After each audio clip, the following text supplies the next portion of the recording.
Hi everyone. Please let me know if you have audio so we can get started. Before we do the Q&A, I want to show something to you guys, which I find very interesting, and you guys have to let me know if you would be interested in me doing a dedicated show, translating and explaining what I'm about to show to you guys. Okay. So we have some Patreon questions, and after that, we're gonna get to the live chat questions. Thank you for confirming that the audio is good. Thank you, music guy. But take a look at this, okay?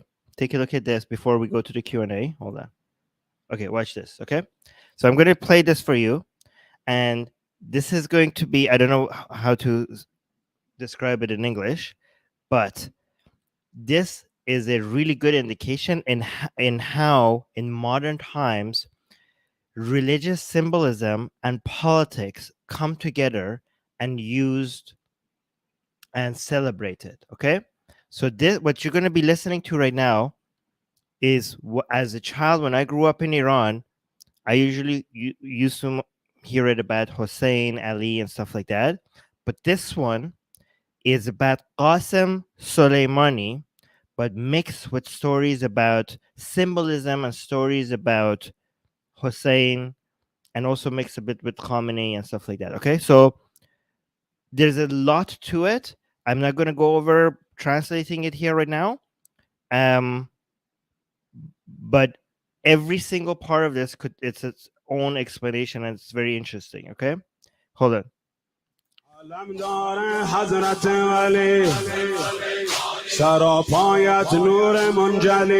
So if you listen to the people in the crowd, they're saying Qasem Soleimani. Okay, I'm not going to translate it, but just pay attention.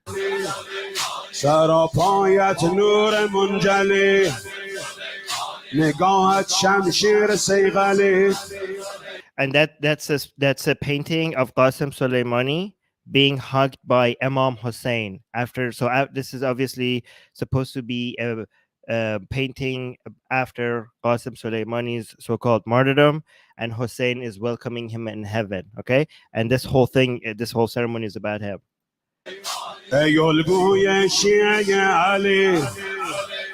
رمز انتقام قاسم سلیمانی ذکر یا علی ناصر الحسین ناصر الحسین. So every single thing that he's saying, I think, is like completely flooded inside symbolism and stories about Shia Islam and modern day politics.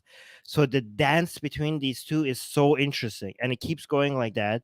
And I would, if you guys are interested, I would like to dedicate an entire stream just decoding everything that is being said here, right? به دشمن گفته امام ما بترسد از انتقام ما به دشمن گفته امام ما بترسد از انتقام ما انتقام سخت شد پیام ما. Anyways, let me know if you think this would be interesting, because there's a lot of videos like this that I could like translate here for you guys, and it explain the importance of the symbolism, and the things that are being discussed and how it's being used. And I think for a lot of people, the dance between religion and politics, especially in a Shia country like Iran, uh, it would be a lot more, the impact of that and the utility on that of that and how it's used would become a lot more clear if I went through something like that with you guys. Let me know if you're interested. Music guy saying I vote yes. Okay, yeah, people are okay. Say yes, Armin. Please do it. Do a stream dedicated to this. Okay, D is also saying yes, please. Okay, cool. I will do that then. It seems like there's. Oh yeah, Susanna is also saying. Cool. All right, so let me go through Mo's question. Mo is also here in the live chat. I'm gonna do some of the Patreon questions, and then you guys could keep posting. And Susanna is in the background, so Susanna, if you have sometimes free, no pressure. But if you see any questions coming in the live chat, please star them if I miss them, so I could ask them. Okay. So, anyways. So we have some Patreon questions here, saying, okay, so the first one these questions are a little bit very specific, so I would need to explain to you guys what's happening here. Okay. So the question is, I hear from people who visit Iran not to be afraid of being taken as hostage there, and go back and forth because we can be treated like kings, and they will listen to you if if teaching them new ideas. Okay, so I'm gonna fix the grammar here a little bit. So the person is suggesting that going to Iran is not dangerous as a lot of people assume, and just going to Iran is actually for foreigners. Maybe it's a good idea because maybe Iranians will be exposed to more ideas outside of Iran, and it's actually not as dangerous as people make it seem it is. And then the question is that a good idea in trying to help build momentum and open up a dialogue? The idea is that the Iranian people themselves, despite the government officials, will treat expats very well, and that we need to go back and we need to bring our expertise to help rebuild Iran. Well, okay. So first of all, it really depends on who you are. Most foreigners will not. Is completely safe for them to go to Iran. For most foreigners, it's very safe. Okay. Obviously, for somebody like me, for Iranians with dual citizenships, like me, for example, it's definitely the worst idea to go to Iran. Okay. So if dual citizens, Iranians who have dual citizenships, going back to Iran, that's the worst idea. Okay. Your dual citizenship, not only your second citizenship is not going to protect you, like for example, I'm Iranian Canadian, or if somebody's Iranian American, right? Or Iranian with a UK citizenship. The second citizenship, it is going to make you an amazing. So it's a horrible combination. So if you're an American, if you're a Canadian, if you go to Iran, okay, so I don't want to take responsibility for anybody going to Iran and something bad happening to them. So based on what I know, which you do your own research, okay, I don't accept any responsibility for any from whatever happens to anybody. You do your own research. Based on my understanding, it's completely safe for example, a European or Canadian to go to Iran. Okay, but if you're an Iranian Canadian, then do not go to Iran, okay? Because this is the worst two combinations. For example, the Iranian citizenship that you have means that the government of Iran feels entitled to do whatever the crap they want to do to you, okay? And they don't recognize your second citizenship.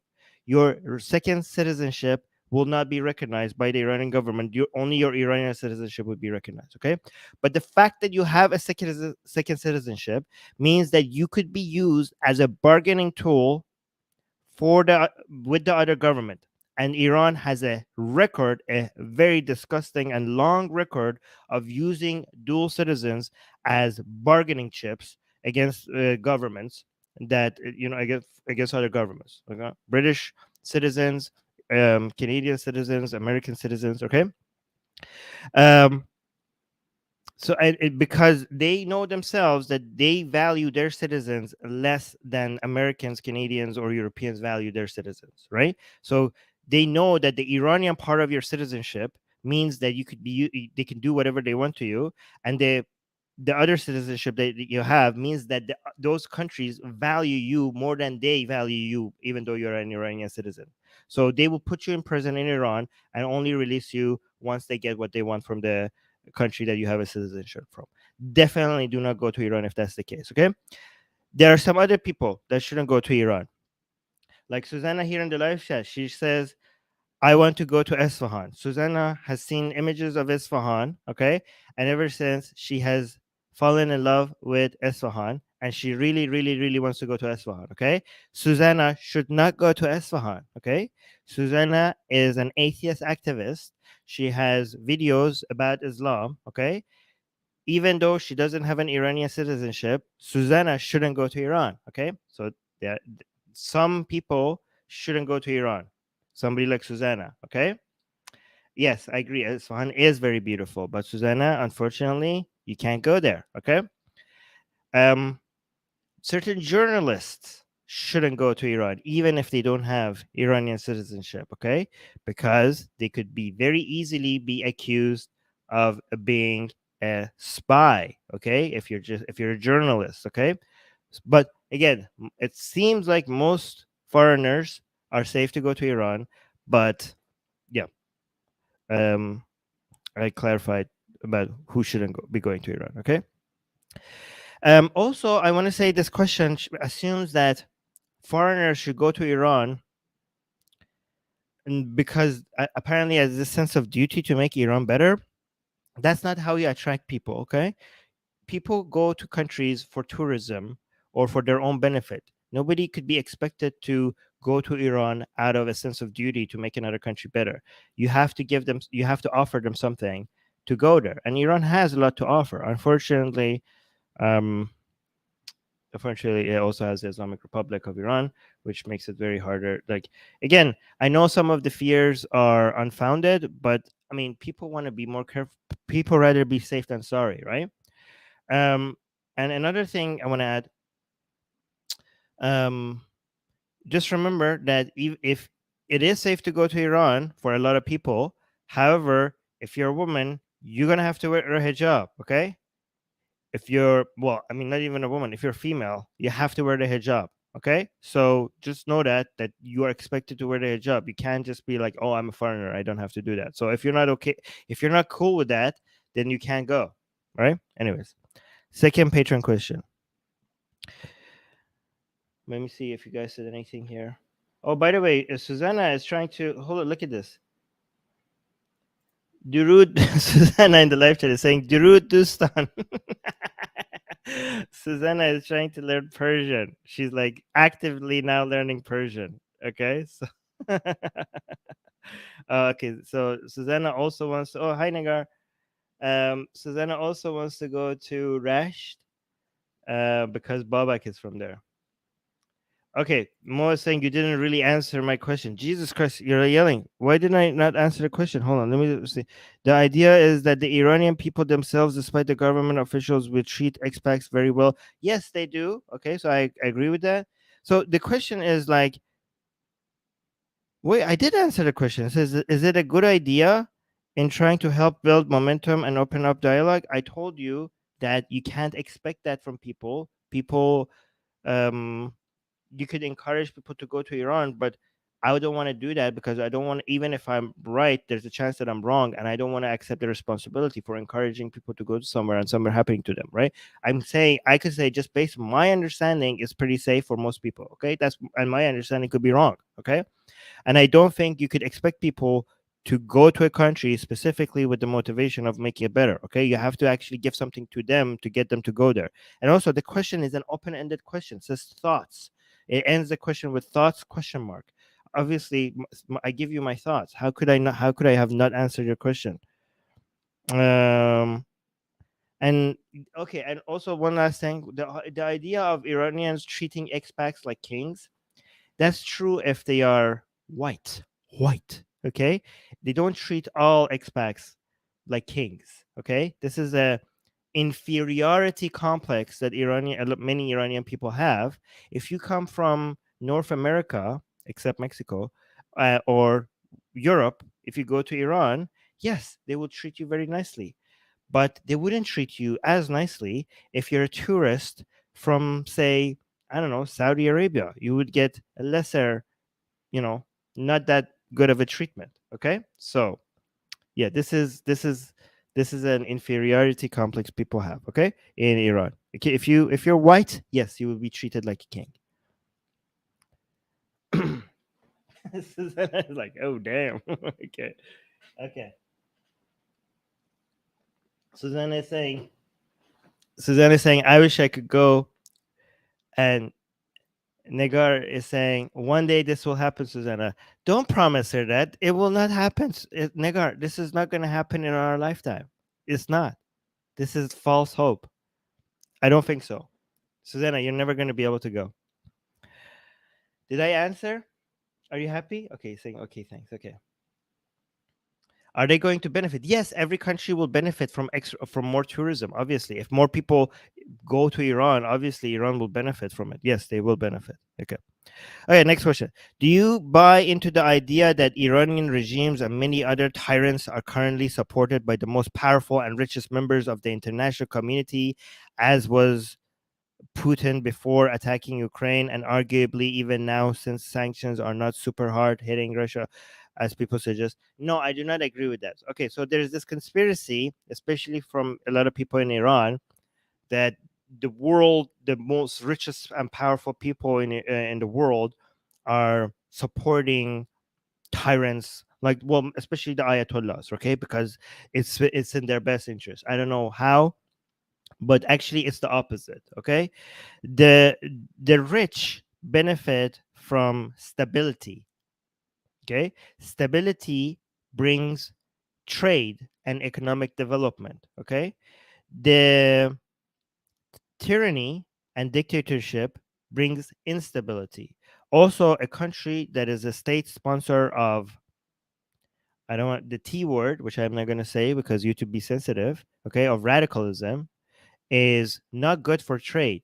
The rich and powerful would benefit from trade. So when you put sanctions on a country like Iran or Russia, they don't like it. They would prefer that the markets were open and free and people were free to go about and make more trades. So this conspiracy that, people are like making, they're rich and powerful that are making these tyrants and funding them, most of the rich and powerful are are hurting from decisions like this. So no, it's not true. Um, it's the opposite. Okay.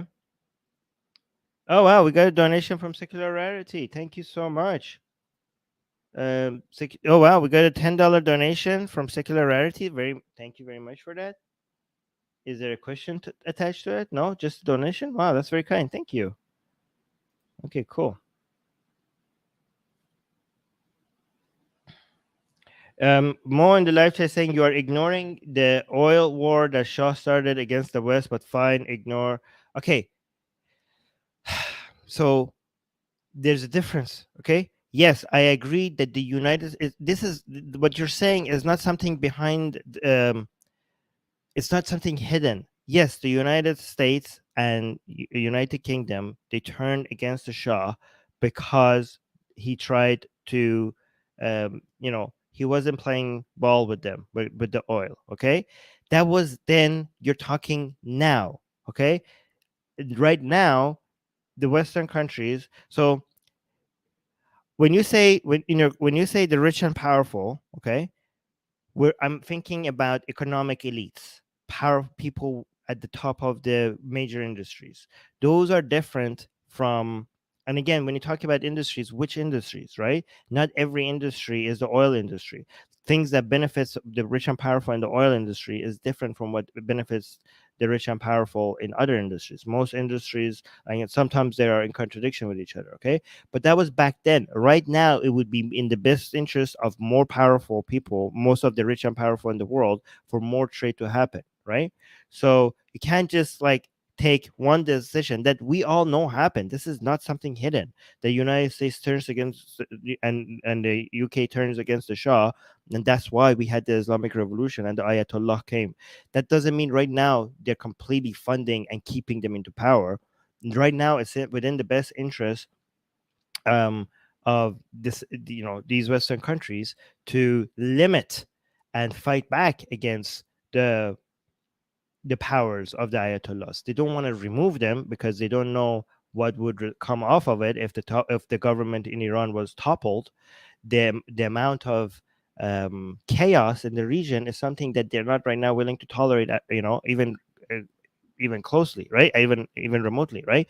But they are also against them. They would prefer the Ayatollahs were not um, spreading their ideology in the region, spreading the armies in the region, and they are trying to tackle that. They're not supporting them. So you have to be more specific about your questions. Which powerful people are you talking about? Which industries are you talking about? A lot of people, when they're coming out with their theories and sometimes conspiracy theories, they talk about the rich or powerful as if it's this one united thing. The rich and powerful are against each other in many in their in their market share, in their interests, in their politics. They don't all speak with one voice, so you need to be a lot more specific about what you're asking and which industry and which politicians you're talking about, right? Oh my god. I'm not even gonna highlight that question. Jesus Christ. That's gonna get us in trouble. Okay, so let me see. Says, do you buy? Hold on, let me unhighlight this one. Let me see if there's a Bulbul. I see your questions. I will ask Bulbul two of Bulbul's questions after this one, and then I'll get back to the patron questions. So the this question continues by saying, do you buy into the suggestion that the Shah was despised for his nation building efforts, an increase in oil prices, and people like Henry Kissinger had planned to send off his what planted the seed of his overthrow and supporting religious zealots to combat communism as early as during the president as President Ford and described by Scott Cooper in The Fall of Heaven. Okay, yes. But not so there were multiple things that made Western countries nervous about Iran, okay? Communist elements, okay? And also the level of independence that the Shah wanted. And sometimes these are exaggerated. So here's the thing: it was not just the people that you Henry Kissinger, okay? This was, the Western powers always looked at countries in the Middle East, and if they didn't like what the leaders in these countries were doing, they would either come up with ways to pressure them or overthrow them. Okay, this was a thing back then. It was not unique to Iran. Okay, it was all over the place, and also in South America they were doing these things. Okay, this is not a theory. This is not like, no, I mean, it's not just a theory. This is something known. This is not some hidden secret. Okay, so yeah, I completely agree with that this was the way that foreign powers were trying to influence Iran back then, right? So yeah, I completely agree with that. But the problem is that the conspiracy theorists, they take that and they think like this. So that means that right now the Western powers are completely in line with the Ayatollahs today, which is insane. Okay, it's completely insane. That one does not follow the other. Just because at some point they pressured the Shah, and that partly was responsible for the Islamic Revolution of 1979, that doesn't mean right now they're supporting and keeping the Ayatollahs in power. One does not conclude the other one. Okay. But I bet you a lot of people didn't even know that this is a conspiracy that Iranian people have. Secular is saying like, whoa, whoa, whoa. Armin, are you telling me the US has screwed with other countries' governments? Yeah, I'm sorry. Yes, I'm sorry, Secularity, if you didn't know that. Okay. Let me do two of Bulbul's questions before we get back to more patron questions. Just give me a second, okay? Bulbul is saying, how do you think this awful war between the Islamic State and Taliban will end in Afghanistan? Oh dear. Um, I mean, okay, so I don't know if I could call it a war yet. So you're referring to all these bomb attacks in Afghanistan, especially targeted at the Shia community. Unfortunately, this ISIS attacks are very are good. So by making it has two effects, I think. Right. First of all, it shows that the Taliban is incapable of providing security, and reducing morale will increase membership in ISIS, right? And okay, I'm gonna highlight this one as well. But at the same time, by targeting Shias, you're putting the Taliban in a position of, for the sake of bringing stability to Afghanistan, to protect the Shias. And by putting the Taliban in this awkward position of protecting Shias, you will even cause more members of Taliban to think like the Taliban has lost touch. Like, imagine you being a Talibani soldier for all your life, okay? This is all you've known since childhood, and you've been told so many bad things about Shias, and you were even doing what ISISK is doing right now in Taliban. You were attacking Shias right now. With that, all that brainwashing and all that mindset, now your group is in taking the role of protecting Shias against people who want to attack them. And other people are telling you that the Taliban has lost its way. They've been telling you that, oh, the Taliban is now talking to Americans. Is now, look, they're letting girls into schools. Oh, look, like they're letting this happen. They're letting that happen.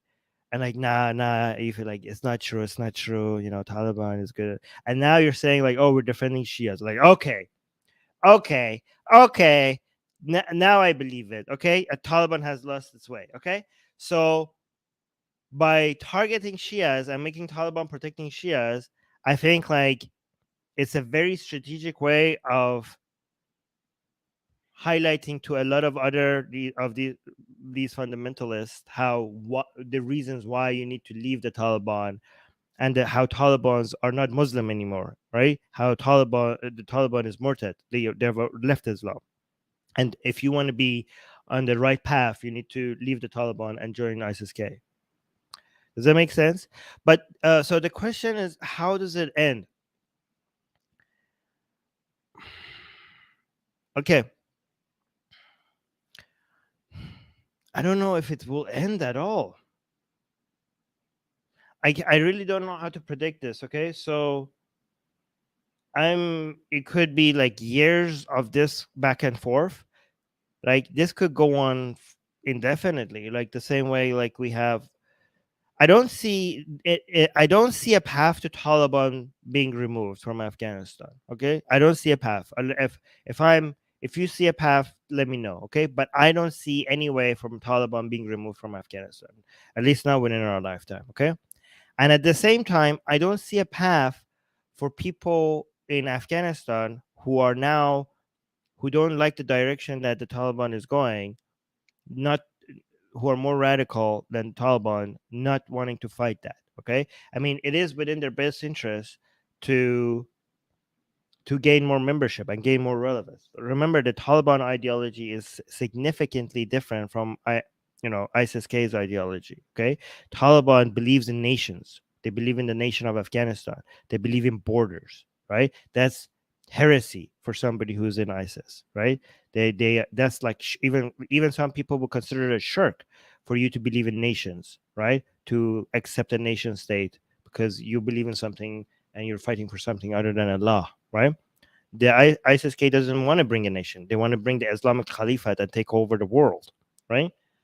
So I don't see how. And also, there's a lot of Shias in Afghanistan, and for Taliban to be able to maintain an economy and provide stability, all them and other minority groups will require protection, and the Shias will always be a target of ISIS-K. So this tension could just continue happening like this, especially because it helps with their membership. The more attacks they do, the more relevant they're going to be, the more in the news they're going to show up, and the more people would be interested in joining what they would see as their rightful cause. So I don't see a way out of it. I'm sure other people might find, um, if other country, okay, so ways out of it would be for other countries to get involved. If like Russia or China, especially China, has huge motivations to get into Afghanistan, especially for the minerals. Oh, and especially because of the um, roads that they want to build, right? Um, you know, the paths, the railways and the roads that they're going to want to build to other areas, right, that goes through Afghanistan. They would require stability in Afghanistan. Okay, so here's a way out of it, right? So here's one way I could potentially see that this could end, is if, because China is so motivated to see China or another country, right, is so motivated to see stability in Afghanistan, because without the stability, you can't have investments in Afghanistan, either because of its minerals or because of the trade routes that they're building through Afghanistan. Then China, if it cooperates with Afghanistan to provide stability for Afghanistan, that might be a way out of this whole situation. Does that make any sense? Let me know if that makes sense. Okay, so that was one bubble question. Let's do a second bubble question. And then we go back to the Patreon questions. Let me see what's going on here. Okay. Bobo is saying, have you ever heard of Mangani? No, I don't know. What is this? They're Muslim Manganiyars. They're a Muslim tribe in India who sing lovely songs in praise of Hindu gods. What? You should check out their music. I have not heard of this. I have not heard of this. That sounds insane. That sounds interesting. I mean, hold on. I mean, it is insane. All of it is insane, but still. Manganiyars.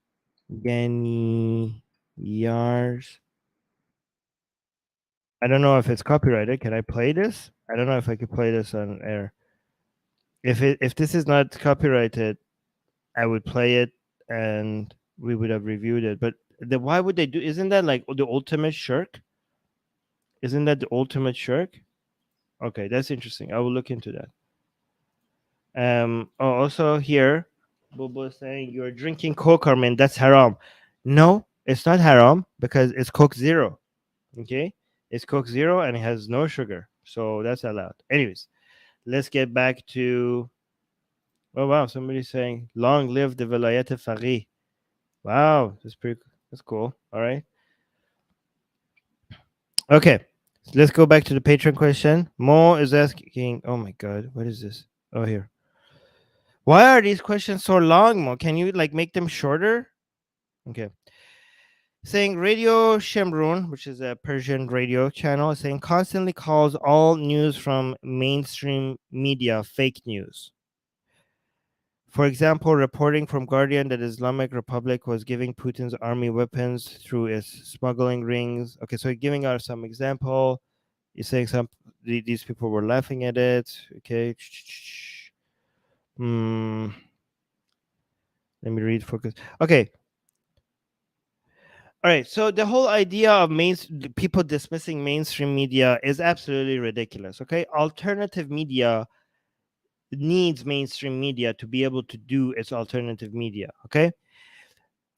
Anybody who takes mainstream media and just completely dismisses it doesn't understand that they're talking about a wide group of channels and reporters and journalists. Okay. And other than the fact that they have higher levels of funding compared to alternative media, there's nothing that makes them similar. Okay. Like for anybody to come with a judgment on the entirety of what is considered mainstream media is such lazy level of analysis that they just should just pack it up and leave. You know what I mean? They just be ashamed. It's such hasty overgeneralization of their judgment of everything. Mainstream media has a lot of bad reporting and they have a lot of good reporting.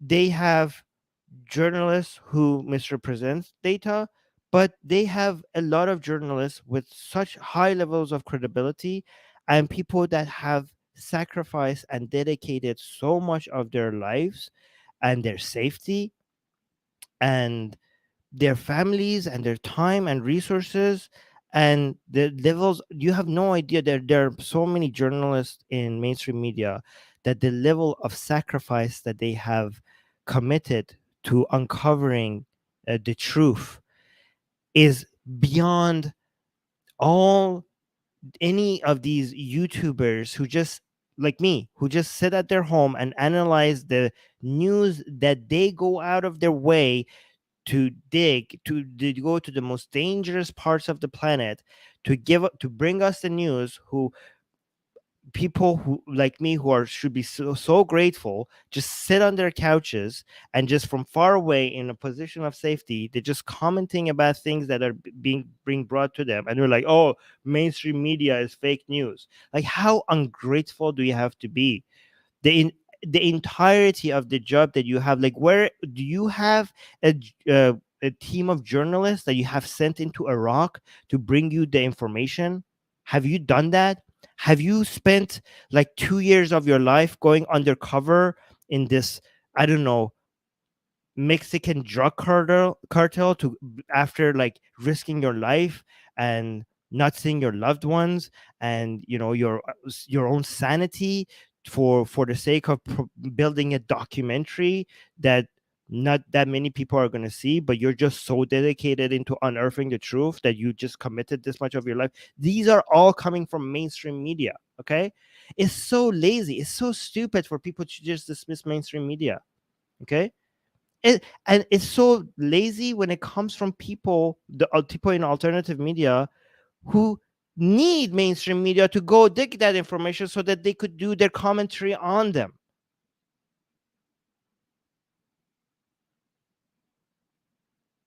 Okay, so no, I do not like. Yes, mainstream media has good reporters, has bad reporters, has good journalists, bad journalists. Please don't just completely dismiss the entire thing. Okay, don't completely dismiss the entire thing. Okay. Um. All right, let's go to the next question. And then I go after this. I'm gonna go focus on the live chat. Okay. Okay. Saying this is the last question. Saying, are you aware of the massive corruption at the Voice of American Farsi network and willing to compare a journalist like, oh my God, Afshin Neriman, who was fired from there around 7 years ago, is not mainstream? Okay, this is in continuation of the earlier question with regards to just blaming the mainstream media. Okay, mainstream with a journalist like Masih Ali-Najad, who currently works there and has become mainstream under Islamic Republic lobby. Okay, this question is not structured properly. Like you're missing a whole bunch of dots and commas, and it makes it hard to read. So I'm just going to read it and just try to understand what it's saying. The Nurkwa, and tell us why you think one is more effective than the other, and whether it matters which one is more truthful and analyze. Okay, so I think what you're doing is you're comparing a reporter who was fired from a mainstream media news outlet, and you're saying that person was good, and Masih Ali-Najad, who has stayed with Voice of America, you're thinking that she has become mainstream, and her becoming mainstream is a sign that she has lost it. But that person who was being true to was trying to tell the truth. Apparently, they got rid of him because he was not keeping with the narrative. Okay, this is the problem with analysis like this, right? The problem is that first of all, Masih Ali-Najad is still unearthing the truth. I don't know what you're talking about. Okay, I don't know much about this other person, right? But even if your narrative is true, you're taking examples of things that has happened and building an entire theory of how trends and coming up with trends work and coming up with general conclusions based on anecdotal evidence. Okay, this is not how we come up with conclusions. Okay, this is not how we understand how the world works. We're like, oh my God, this reporter was who I like was fired because he said something from he said something that they didn't like. Oh my God, mainstream media bad. Okay, alternative media good. Okay, this is not a proper way to come up with conclusions. Okay, again, I didn't say I don't know. Again, I don't know exactly know how to answer these questions because I don't know about the details about what went on. Person might have been fired justifiably or unjustifiably. But even if they were let go unjustifiably, um I didn't say mainstream media makes all the right decisions, right? But you cannot also go on the other way and be like, oh my God, this show mainstream media is always bad. Okay, so try to just analyze every action individually separate from everything else, unless you have access to a broader data, like a randomized collection of data that is then analyzed by people that know how to interpret data. You cannot just come up with your own conclusions based on individual evidence like this. All right. Anyway, so that was that. Let me go to the live chat. Oh yeah, Secular Jihadists saying, great point, Armin. We always need to stand up for freedom of the press and the journalists who do that work. Yes. Yeah, guys, journalists from mainstream media are basically our window to the world. Like, we need to actually be extremely grateful to them instead of like constantly blaming everything that they do. Okay. Yeah, and Muhammad is saying, and there's no empathy for them. Exactly. Well, there's very little. Don't want to overgeneralize. All right, so let me unstar these because I already answered these. Okay, what is this? Where? Troy Mason is saying, I don't see a way that Putin can back down if he wins. Oh, if he wins, I think you mean. Is D close to S? Yes, on the keyboard. If he wins, he will want to expand more, and if he can't lose, because he will lose political support, so will use nukes to lose. Is World War III 100%? Okay, I have to decode this question. It's hard to read what this means. If he wins, he will want to expand more, and he can't lose because he will lose. I think you mean if he loses political support, he will use nukes to not lose. Is World War III 100%? Oh my God. Okay, so how do I even start answering this question? I don't think that Putin is suicidal the way you're suggesting.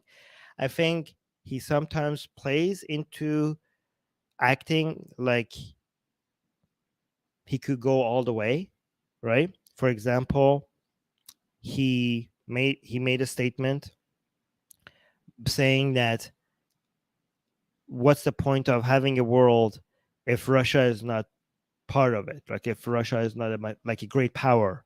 I think that was what he was suggesting, right? So it sometimes strategically makes sense to act like a madman just so that people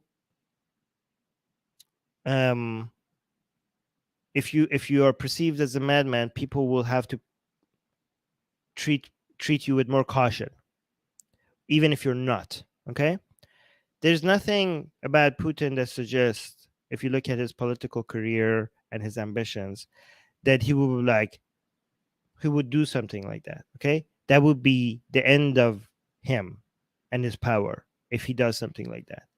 The whole world will turn on him, right? And again, when you're talking about using nukes, you have to be more specific. Are you talking about tactical nukes, or are you talking about like a full-on nuclear war?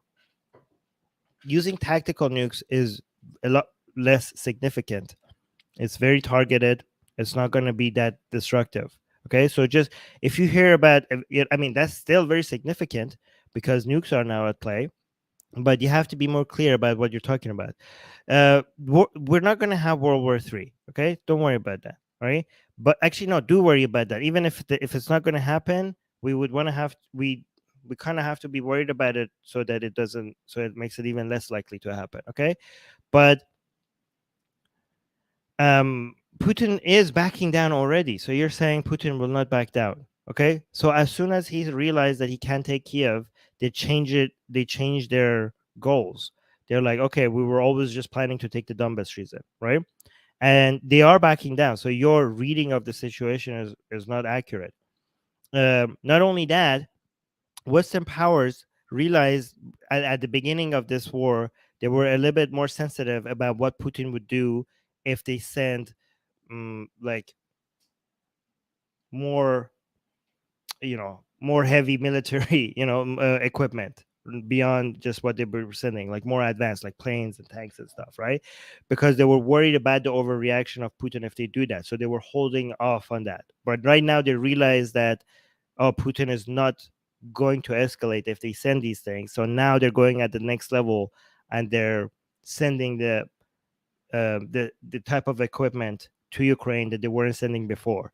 So every analysis is showing that no, like the sensitivity over Putin being able to overreact was exaggerated, and now they're feeling more free to send the type of equipment and weapons that they weren't sending before, right? So the reading is not correct. Okay. Putin is very sensitive about making sure Russia survives. That is his main intention behind everything. Okay. Not only survives, but survives as a superpower, using nukes that are not just tactical nukes, the nukes that are actually supposed to World War III, would be completely in opposite, against that goal. Will basically end. Like, just attacking Ukraine has united most of the world against Russia. What do you think using nukes like that would do? That would be the end of it. That would be the goodbye. So he would not be interested in doing that. So these kind of interpretations are not wrong, are not accurate. You're saying he can't lose. He's losing already. He's losing everywhere. So I don't know where is that coming from. Anyways, let's go to the next question.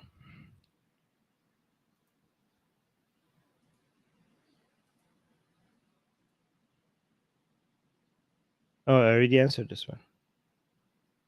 Oh wait, you asked this question like 3 times? Oh my god, you asked this question so many times. Okay, I'm just gonna go to the few last questions, and they're gonna. Oh wait, D, did you ask a patron question? I don't see your patron question. D is saying no. It's it's here. Oh, you added it. Okay, I got it. I got your patron question, D. Thank you for letting me. That was recent. I should have refreshed the page. Oh, it's a recent patron question. Okay, got it, D. Oops, I posted this everywhere. I made a mistake. Hold on. Okay, got it. Okay, D is saying 2 weeks ago I saw a report about attacks on 3 Iranian clerics. Oh yes, we should do a news on that on Atheist Republic. 2 were killed, 1 stabbed 20 times. D, I think I'm not sure about this, but I think the third one also eventually died. Gave into the injuries. I'm not sure. I think the third one also died. The killer was an Uzbek jihadi. Also, D, I think he was, if I'm correct about this, I think he was an Uzbek jihadi from Afghanistan. And then it continues saying Raisi blamed the influence of US based Takfiri group. How common are these kinds of attacks in Iran? Okay, these are very uncommon. And when it first happened, people associated it with the rise in tension of Iranian people against the religious authority.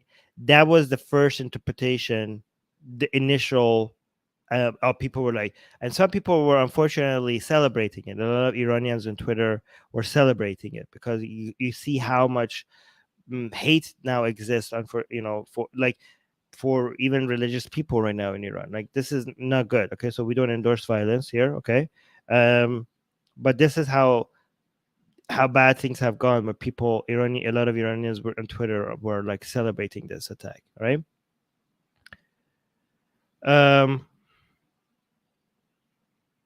Here was. But then it came out that it's from Afghanistan, somebody from Afghanistan, and then a whole bunch of conspiracies started coming out. Okay, because this is happening alongside with Khamenei's policy in opening the door to Iran from Afghanistan to accept more Afghanis into Iran. Right?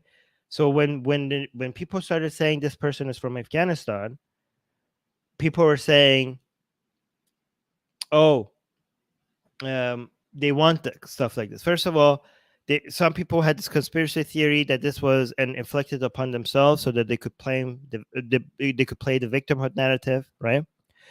But a whole bunch of other crimes are being reported on in Iran, coming from foreigners, especially Afghanis, and people are saying that these are just okay.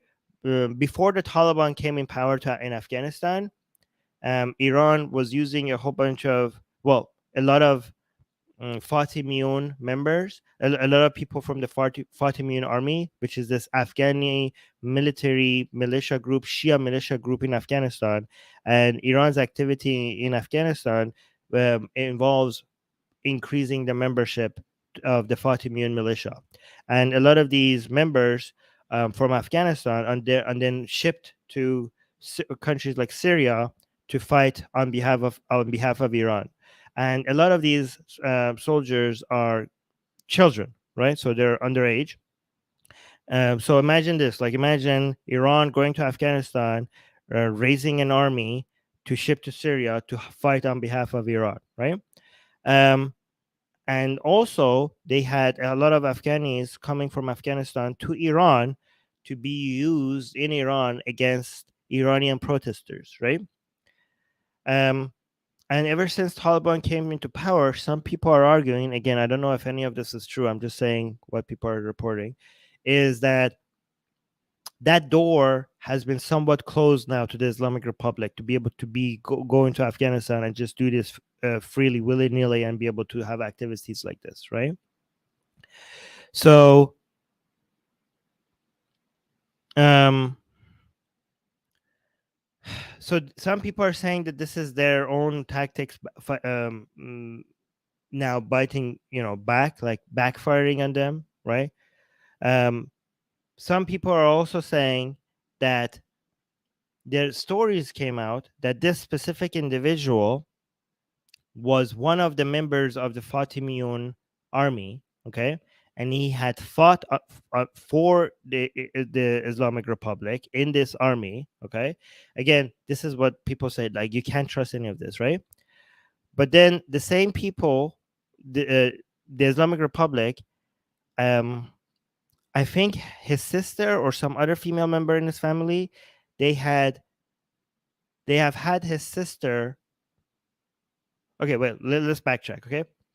So this is the most craziest conspiracy theory. But before I get to this craziest conspiracy theory, let me tell you one thing else. Some people also have this idea that the reason why Khamenei is opening the door to Afghanis to come to Iran is to create tensions between Iranians and Afghanis, right?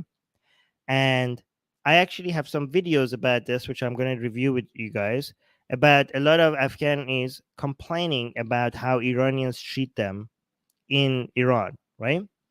And a lot of people claim, a lot of Iranians claim that is not true. Iranians treat Afghanis very well, but they're lying, okay? Afghanis are not treated very well at all in Iran. They are discriminated against. And this is a discrimination that doesn't just come from the Islamic Republic. A lot of Iranians look at Afghanis as lesser than, as like second class, right? When they're living in Iran, right?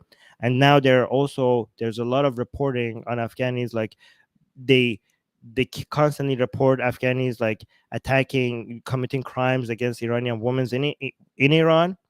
And some people are saying that the regime is bringing Afghanis to Iran, so these crimes increase, so people's attention go away from blaming the Islamic Republic to being more focused on blaming Afghanis and being occupied with that, and also relying on security forces in Iran for their security for that, so that they go and depend on the government and rely on the government and see the government as their savior. Okay, again, these are conspiracy theories, but these are what people come up with, right? And they're saying that's why they're bringing Afghanis to Iran. So what the main one of the most popular theories is that to create insecurity in Iran and create dependency on the government, right? The second popular conspiracy theory is to bring Afghanis to Iran because the Fatimiyun militia is not as accessible anymore because of Taliban. So if by bringing them to Iran, you could recruit Afghani Shias inside Iran to build these armies, right? So these are mostly what they're talking about is like Shia Afghans, right? To bring them and recruit them for their army, right? But the third conspiracy, which I don't know how true this is at all, is that this specific individual had, I think, his sister, Sire, I don't know how do you say Sire in English, temporarily temporarily married to some Iranian Shias. Okay, so in Iran, in Shia Islam, you have this concept of short marriages, right? Which Sunnis look at Shias and they see this practice as just Islamized prostitution, right? But Shias are saying like, no, it's not. This is completely Islamic, right? So apparently, this man, what they're saying is this man's sister, I think, or some other female member of family, was sighed, or I don't know how to. I just made it turn it into a verb. I don't know how to say it. Temporarily married to a man within these under these specific mullahs. These three were somehow involved in making that happen. But while that happened, that man all of a sudden allowed a whole bunch of other people to have at it with her, right? And apparently they're saying this specific man, then when he went and complained, they responded to him very rudely, and they say whatever happened was completely Islamic and he should be okay with it. Like, I don't know, maybe like they said, like she had agreed to one person, but all these other people were forced on her. But then the argument was like, no, it wasn't. Every single one of them was temporarily married for the duration of what they wanted to do with you to you.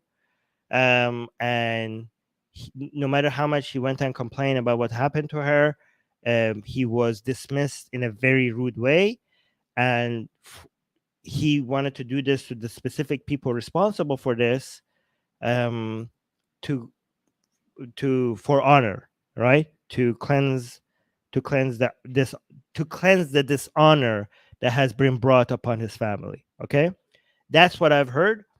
I don't. Again, these are what people are saying on social media, Iranian social media. So the reason why I'm telling you these stories is not to say that what this is actually what happened. Even if this is not what happened, the fact the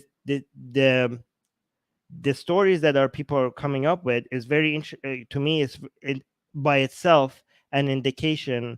The narratives are an indication of what the thinking process is on the ground, right? So when I report to you here what the conspiracy theories are around a specific news, you have to be careful, because it might be true, it might not be true, but even if it's not true, it opens the door for you into the way of thinking that exists underground or on social media about surrounding events like this, right?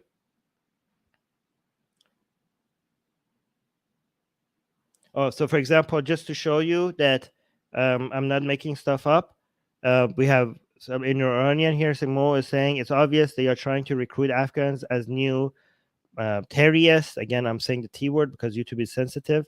Since they don't have money to recruit expensive Arabs ones anymore.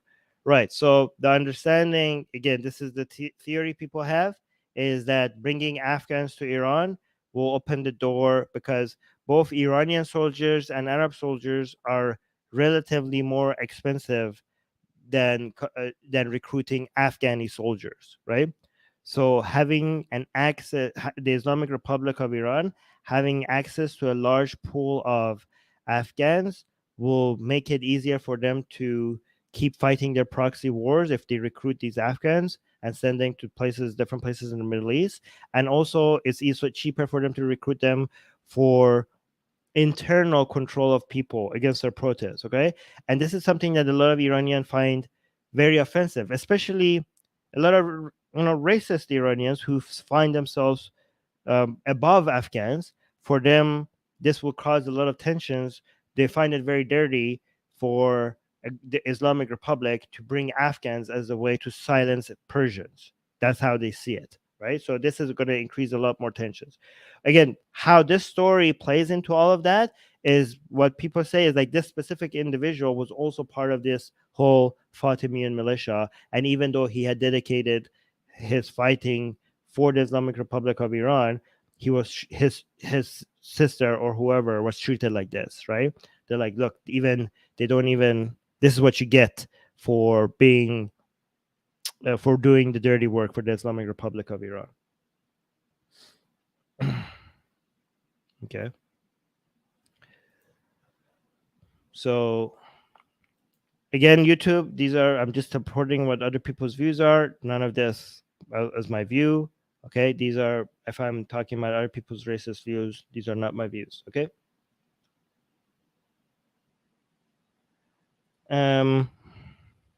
Mohammed is saying, what are your thoughts on the attacks happening in Alaska Mosque? Um, actually, it was kind of predictable. Usually during Ramadan, attacks pick up, right? But this Ramadan specifically, this should have been predictable because it was unlike other Ramadans, the Jewish holidays, the Passover and everything landed exactly on top of, you know, Islamic Ramadan, holidays related stuff. So not only you get the added effect of Ramadan increasing attacks, right? And again, there's different theories for why Ramadan increases attacks. I don't know exactly how it works, but some theories are during Ramadan attacks increase because whatever good deed you do during Ramadan, those good deeds would have more brownie points on it. So, for example, if I'm reading the Quran, when it's not Ramadan, if my scoreboard in a heaven, if the angels are giving me like, oh, Armin is reading the Quran, +5 for brownie points. So like they keep adding up the scores. If you do sins, it has negative points. If you do sawab, which means good deeds, it has positive points, right? And so they're counting all of them, right? But so for example, if I spend like 2 minutes reading the Quran, if that had +10 on a day that was not Ramadan, during Ramadan, it would be like +1,000 or +10,000, an insanely higher, like the amount of brownie points if you do the same actions during Ramadan. Okay, at least this is what we were told. I don't know if other Muslims were told something different. Okay. So what my understanding is, again, this is one of the theories. There are other theories as well. Is that whatever good deed you want to do, make sure you do it extra during Ramadan. And good deeds includes radical attacks. Okay, so again, YouTube, this is not my views. Okay, this is what I'm saying, what radicals believe. I'm not endorsing any of this. These are bad attacks. Okay, again, I'm just saying that this might be one reason why the attacks pick up. So they schedule it during Ramadan. Or also, it might not be necessarily directly the reason. It's because if this is an understanding, it's a good excuse for why you would want to make the plans.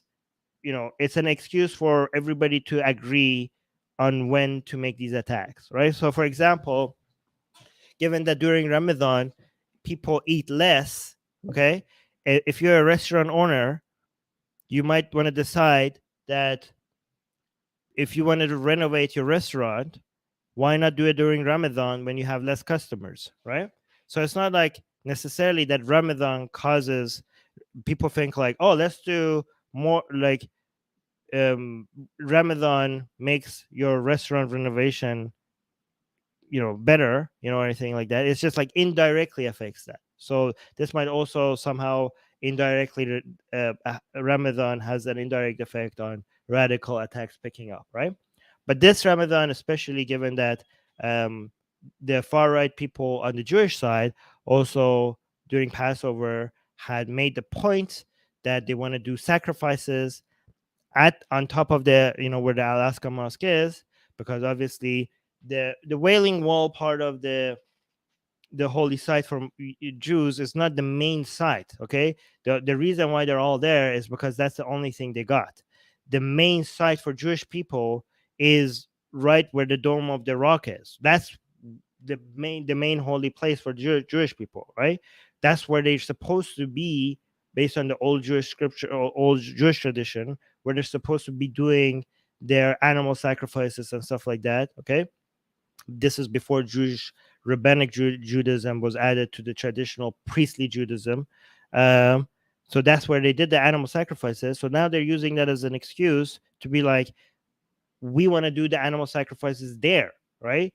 the wall is just like not the main spot. Like, so their goal is to eventually get rid of the Dome of the Rock and bring back all the traditional practices that Jewish people did right there. Okay, so right now, for example, Jewish people get to go around that area as long as they can't, as long as they don't pray, right? But you can't just ban Jewish people from going there, because all tourists, non-Muslim tourists, at specific hours are allowed to walk around that area, right? So when Jewish people go along, like at the tourist hours, to walk around that area, they're heavily observed by Israeli police for them not to pray, because if they pray, then that will cause a lot of tensions, right? But this recently, not the tensions have become even higher, because a whole bunch of like far right, like very right leaning Jewish people are going beyond demanding that you go there and pray. They're demanding that you go there and sacrifice, and they even had monetarily rewards for that. So the Muslims side, many, again, hashtag not all, on the Muslim side, knowing that, they were also mm, you know, becoming defensive, because they knowing that that's a possibility. So they were, situation was tense, and the authorities also knowing that this back and forth and this higher tension is about to happen. They were also on guard and ready, and they were like defending, like surrounding the Jewish people going there, defending them. But things are becoming a little bit more normalized on the Jewish side, right? So, for example, it used to be that Jewish people don't go there. Now Jewish people go there as long as they don't pray. Now there's some even Israeli officials pushing for they should be able to pray there. So a lot of Muslim people on the Muslim side are thinking things that weren't acceptable before are now becoming normalized in favor of the Jewish side. So that's why things are becoming a lot more tense, right? And when you have all these security forces over there, um, and then the radicals on the Jewish side keep poking at the Muslims for them to react. As soon as they react, the security officers will react to the Muslims, like, I don't know, throwing stones or whatever. And then as soon as the security forces there react to the Muslims, then that would be used as an excuse for Hamas or whatever to be like, okay, we need revenge. So it's just like, seems like an inevitable tense tensing, increase in tensions between both sides every time something like this happens. Like, it just seems like there's no escape from it. Yeah, exactly. So, for example, Susanna is saying rabbis have been openly praying in the Askama compound and live streaming it. Yeah, and also there's now a new thing as well happening, where Jewish people put, I think they learned this from me, because I went to that whole area pretending to be a Muslim, even though outside of tourist hours. But now Jewish people are like going the extra mile. Like, they're putting Islamic costumes on. They're learning how to read the Quran and have the tasbih and everything. And they go to that area and acting like they're Muslim, but then going there and doing Jewish prayers. So things are getting worse and worse there, and it might actually end up being into like it could get a lot worse, right? It could get a lot worse, right? So PK saying, why aren't Jews allowed inside Alaska Mosque? Oh my God. Well, I mean, for the same, okay, so there was this agreement. So there was this agreement that there's going to be an Islamic area, and there's going to be a Jewish area, and there's going to be a Christian area. Okay, but the Christian area is not very controversial. But the short answer is because the Muslims will not tolerate. They will not tolerate that, right? I mean, I went inside the Alaska Mosque as an ex-Muslim, but I mean, they would just see it as an invasion. And given how much things will tend to, okay, so the question that you're asking is the question that a lot of Jewish people, a lot of, like, especially right-leaning Jewish people are asking as well, right? They're saying like they should be able to go there, right? But given what the reaction would be. Right now, even Israeli officials are not letting Jewish people go there. I mean, the short answer is because of the reaction. That's just it. Like, the reaction is going to be very, very intense. Yeah. And also, for example, like, yeah, never mind. I mean, at the Wailing Wall, they don't check your religion though. Like, it's mostly on the Islamic side. As long as they're on the Wailing Wall, you could go there as long as you put a kippah on. That's the only requirement. So everybody has to put a kippah on to go to the Wailing Wall. Yeah, Suzanne is saying they are tactically allowing it. Well, this is a more recent development. Okay, PK, you're asking me what's the problem with Jews praying and sacrificing inside the mosque? Okay, this is like a huge taboo. Like, I mean, think about it. Inside a mosque, they're not even talking about inside the mosque. They're talking about on top of the mosque. The mosque is a little bit like under the ground. They're just talking about in that area. Like, first of all, forget sacrificing. Jewish people, like, going inside itself will be blasphemy for them, right? I mean, technically, a mosque is a holy place, and if you're not Muslim, you shouldn't even be able to touch any part of the mosque. Like, if you touch it, they would have to wash it, right? That's how, as a non-Muslim, right? Because it's najas. But sacrificing, like doing an un-Islamic religious practice inside a mosque, do you not see how extremely offensive they will find it? I mean, I'm not justifying it, but I think, like, we should know this about what the reaction is going to be. Or like, PK say, I'm a Hindu, so I am clueless about these issues. Okay, so PK, if you're Hindu, it would be similar to why. Okay, imagine how in Hinduism people don't like Dalits going inside a temple, but times a million. That sensitivity that they increase. So you're talking about Jewish people going inside a mosque and doing a Jewish sacrifice. Okay, so just imagine the sensitivity that Brahmins in Hinduism have about Dalits or women on their period going inside a Hindu temple. Okay, that feeling on steroids would be what some Muslims would have about a Jewish person going inside and not just any mosque. I mean, they would be offended about somebody doing that in any mosque, but you're talking about the Al-Aqsa Mosque, all right? Arguably the third most holiest mosque in Islam, okay? I say arguably because for Shias, that would be Najaf and Karbala, right? Like, you can't, like, it's hard to get more offensive than that for them, right? For most, again, hashtag not all. And somebody saying, the Muslim side is much more defensive because they feel oppressed and occupied. Right.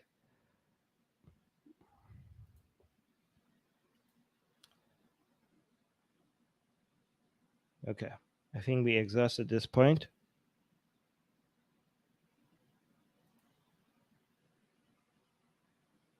What is this? Okay, here's I think I'm going to do just one more question and then we could call it a day. So Helixa is asking, as far as I can tell, journalists, depending on what country and more specifically town, made less than average pay. Tech and mobility excel this. Ideas to slow down fake journals. Ideas to slow down fake journals. I mean, yeah. I think more transparent fact checking organization would be the key, right? Fact checking institutions that go over and rank and rate journalists, news outlets, each news report, right?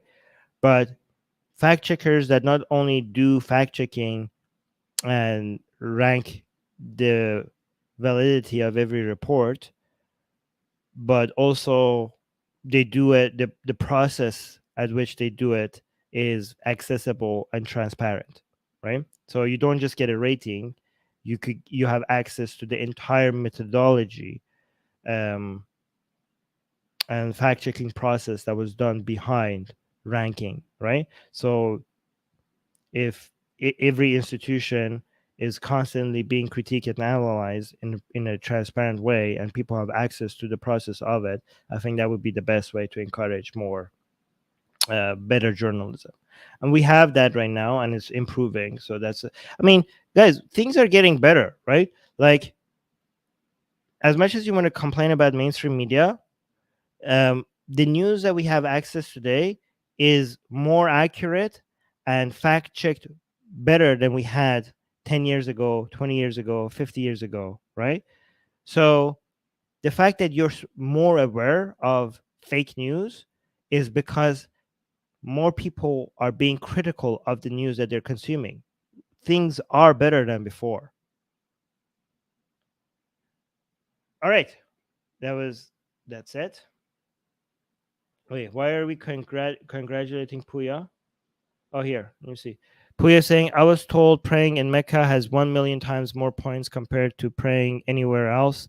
So, by Shia standards, with 2 weeks in Mecca, I've accumulated more than enough points to get into heaven. And Dia saying, congrats. Yeah. I don't know where they come up with these numbers, right?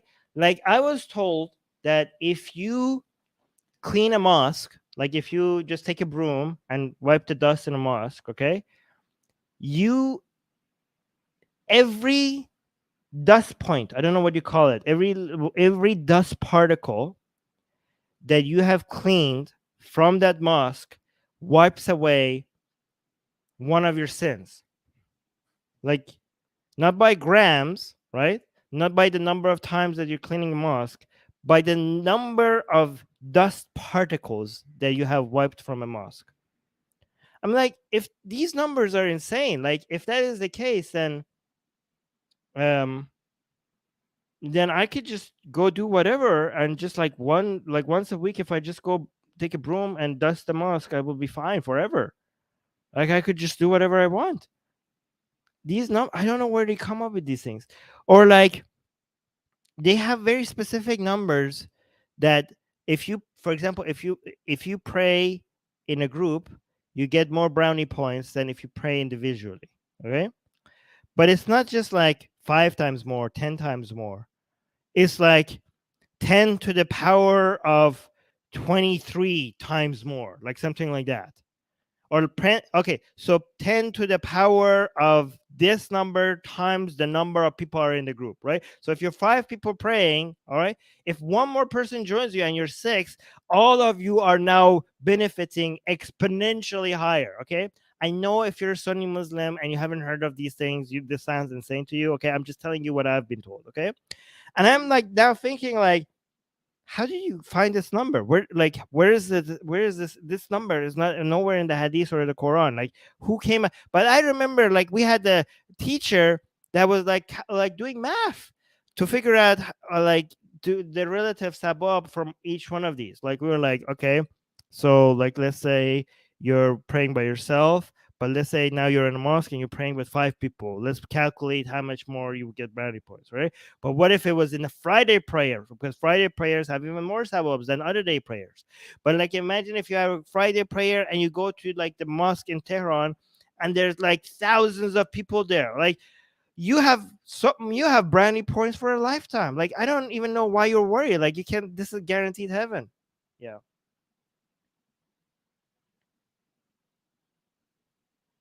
Anyways.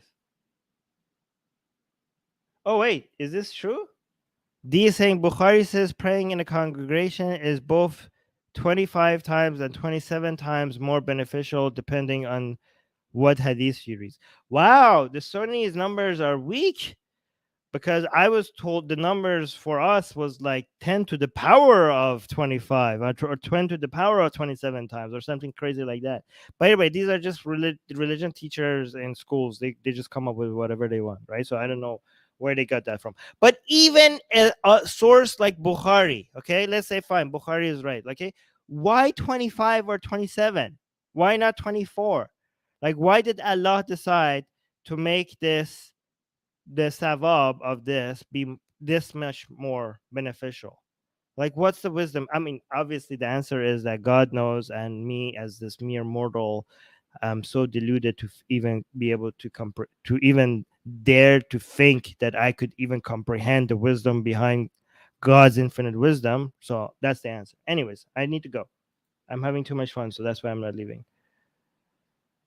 Anyways, guys, please make sure you like this video. Please make sure you share. Please make sure that you recommend this channel to as many people as you can. So this channel is not growing as fast at all. So your likes will help it eventually get to a place where we could be happy about the number of views in this channel. So we need you guys to like this video, okay? So please like it so it'll help our channel grow. All right. Yes, this is Coke. It's Coke Zero. People keep asking about my drink. Okay, guys, bye. Don't forget to like the video. Like. Bye.